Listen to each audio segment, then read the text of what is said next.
Olá, JA! Prazer enorme estar aqui com vocês mais uma vez para mais um programa da série Evangelho e Cultura.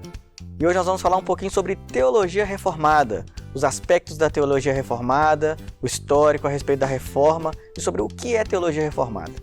E para responder essas perguntas a gente trouxe o seminarista Gustavo Garabini, seminarista aqui da Oitava Igreja, trabalha lá em Nova Lima com o pastor Thiago Torres, e ele vai nos auxiliar a responder essas perguntas. Gustavo, prazer ter você aqui conosco hoje. Prazer é meu. Bom dia, boa tarde, boa noite para todo mundo aí. Tá ouvindo? Um prazer estar participando aqui com vocês. E, Gustavo, para a gente iniciar o assunto, eu queria perguntar para você primeiro, o que é teologia? Bom, quando a gente fala sobre teologia reformada, né, temos que definir primeiro o que é teologia, né? Afinal, a teologia reformada, antes de tudo, é uma teologia. Teologia, se você pegar aí uma teologia sistemática, vai ter a definição lá que é o estudo sobre Deus. Então é a matéria que tem como um objeto de estudo assim, o próprio Deus. Então são uma série de afirmações teológicas que nós fazemos sobre Deus. Deus é isso, Deus é aquilo, e sobre as obras que Deus faz.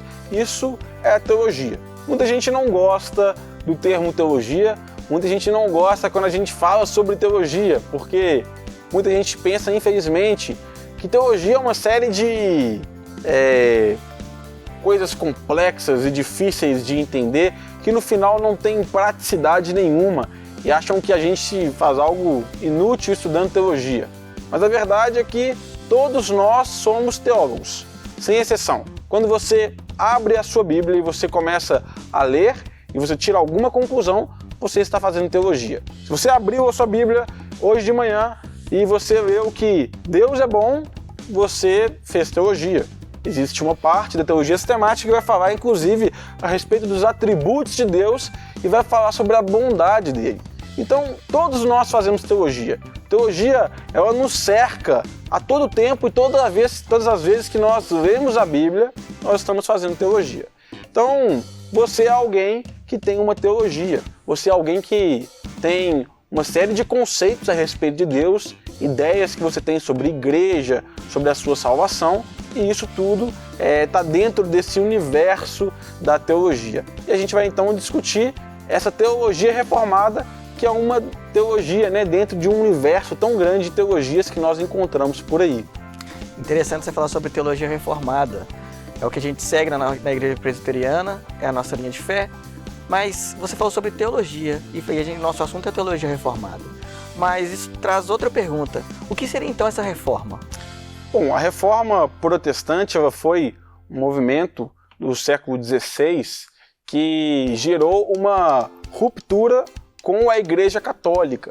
Então, antes do século XVI, existia aí, principalmente no Ocidente, né, uma Igreja Católica que dominava aí todo o mundo da época, e ela era a ordem vigente até então. Só que houve vários contextos aí antes da reforma e na própria reforma que geravam muito desconforto entre algumas pessoas, né? Então a gente teve movimentos históricos que a gente chama de, por exemplo, o grande cisma do Ocidente, que foi quando a igreja acabou tendo dois papas, né? Então um papa foi sequestrado, levado para Avignon na França, e ao mesmo tempo tinha um outro papa na Itália, e todo esse movimento gerava uma profunda desesperança no povo, porque os papas, eles, cada um faziam a excomunhão do outro, né? Então, ou seja, se você segue aquele papa, você está indo para o inferno, e o outro papa fazia o mesmo, e o povo da época ficava sem saber, afinal, que papa que eu vou escolher para seguir, qual é o papa certo e como que nós vamos fazer. Teve uma época em que tiveram 3 papas ao mesmo tempo, até que teve que ter um concílio para poder resolver a situação. E algumas pessoas começaram a questionar: a igreja ela tem 3 cabeças? A igreja tem 2 cabeças? Não, a igreja tem uma cabeça só, que é Cristo. E algumas pessoas como Wycliffe e John Hus e o próprio Lutero começaram a fazer questionamentos a respeito dessa igreja, a respeito do sistema sacramental, né? Existiam vários sacramentos dentro da Igreja Católica, e eles começaram a questionar se tudo aquilo de fato era correto e se tudo aquilo de fato estava na palavra de Deus, na Bíblia. E a conclusão deles é que aquilo não estava na Bíblia, e eles então decidiram, Lutero no caso, ele decide fazer uma reforma na igreja. E essa reforma ela envolvia vários aspectos da igreja, tinham aspectos morais que precisavam ser resolvidos na igreja, de padres que iam a prostíbulos, padres que viviam em jogatinas e coisas do tipo. Lutero queria reformar uma igreja, acabar com a venda de indulgências que era feita na época, que era uma situação onde muitos padres, muitos bispos vendiam para arrecadar dinheiro a salvação das piores maneiras possíveis. E Lutero então prega um documento na porta do castelo falando aquilo que ele discordava. E essas teses de Lutero que foram pregadas ali, elas iniciaram um movimento que era para reformar a igreja, mas que, como a igreja não quis aceitar essa reforma, acabou gerando uma ruptura com a igreja e o início de uma nova igreja que a gente chama de igreja protestante por conta dessa reforma protestante. E a partir dessa reforma surgiram aí várias igrejas que a gente conhece hoje do meio evangélico, né? Batistas, metodistas, anglicanos, luteranos, presbiterianos como nós. Então a reforma basicamente foi, bem resumido, né? Foi esse movimento histórico que aconteceu aí no século XVI. Muito bom. Então você está falando sobre teologia reformada e sobre reforma. Então a gente pode dizer que a teologia reformada é a teologia da reforma? Bom, isso é uma ótima pergunta, porque se você nunca ouviu esse termo, teologia reformada, e você ouviu sobre a reforma, você basicamente vai pensar que a teologia reformada é a teologia que surgiu aí na reforma. Mas a verdade é que teologia reformada é um termo mais específico para uma teologia que surgiu a partir da reforma. Então a gente viu aí que Lutero startou o movimento. A gente teve outros pré-reformadores, eu falei de John Hus, falamos de Wycliffe aqui, mas quem startou o movimento da reforma mesmo foi Lutero, quando ele prega as teses na porta do castelo, da igreja do castelo. Então, o que acontece a partir de Lutero ele começa então a escrever, começa então a pregar, e aí começa a elaborar um sistema de doutrinas. E ele vai ensinando isso. Esse sistema de doutrinas, esse sistema teológico que foi ensinado por Lutero, ficou conhecido como o luteranismo. Então era a teologia luterana. E surge então essa teologia luterana. A partir da reforma surgiram em vários outros pontos, né, da Europa outros reformadores. A gente teve Zwinglio na Suíça, a gente teve Calvino em Genebra, a gente teve vários outros reformadores que espalharam a reforma por toda a Europa. E desses reformadores vinham outros sistemas de doutrina. Então a gente teve uma doutrina que foi a luterana, tivemos doutrinas zwinglianas, e elas vão influenciando uma a outra e em alguns pontos elas vão discordando uma da outra. E a partir desse surgimento de várias doutrinas, de várias teologias diferentes que surgem na reforma, surgiu uma teologia que provinha de Calvino. João Calvino, reformador que ficava em Genebra, quer dizer, o seu período de mais sucesso, né, que a gente lê nos livros de história, foi em Genebra, e ele também estabelece esse sistema de doutrinas, né? Ele escreve muitos livros, ele escreve as Institutas da Religião Cristã, que compunham ali a forma como ele pensava a teologia.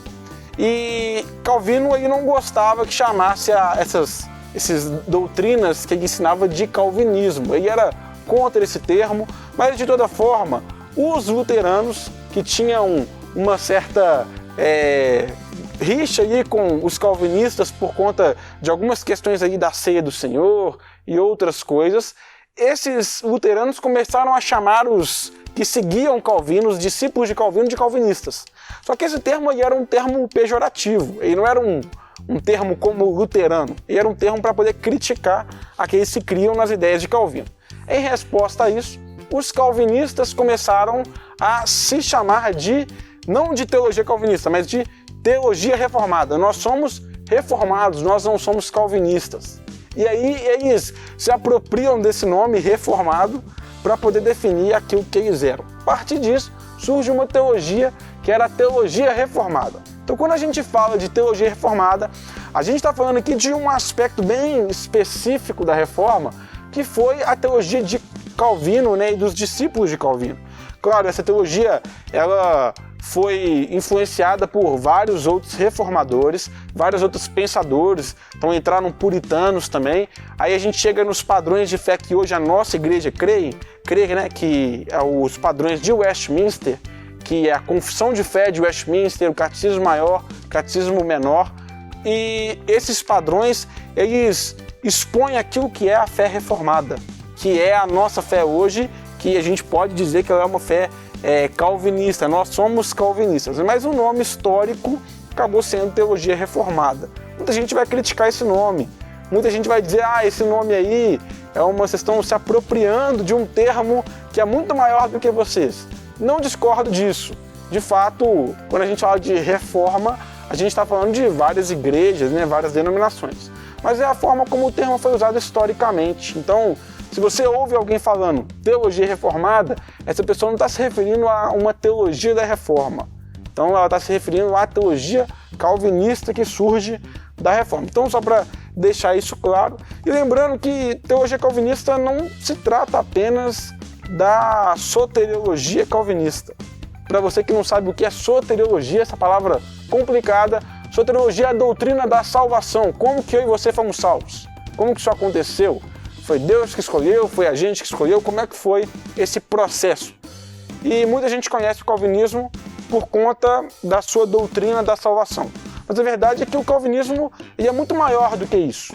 O calvinismo abarca desde a teologia sobre Deus até a teologia da salvação mesmo, né? Inclusive nessa série a gente não vai estudar apenas a soteriologia calvinista, né? Mas a gente vai estudar aí sobre soteriologia, sobre outros temas dentro da teologia, sempre com essa ótica aí reformada, né? Gente, prazer estar aqui com vocês hoje. Muito obrigado, viu, Gustavo? Foi um prazer aí também estar com vocês. Espero mais vezes também para a gente poder conversar. Certamente vamos ter novos encontros com novos temas, com essa ótica aí da teologia reformada, né? Então é isso, pessoal. Forte abraço. Fiquem atentos às nossas redes sociais para mais vídeos da nossa série Evangelho e Cultura. Tchau, tchau.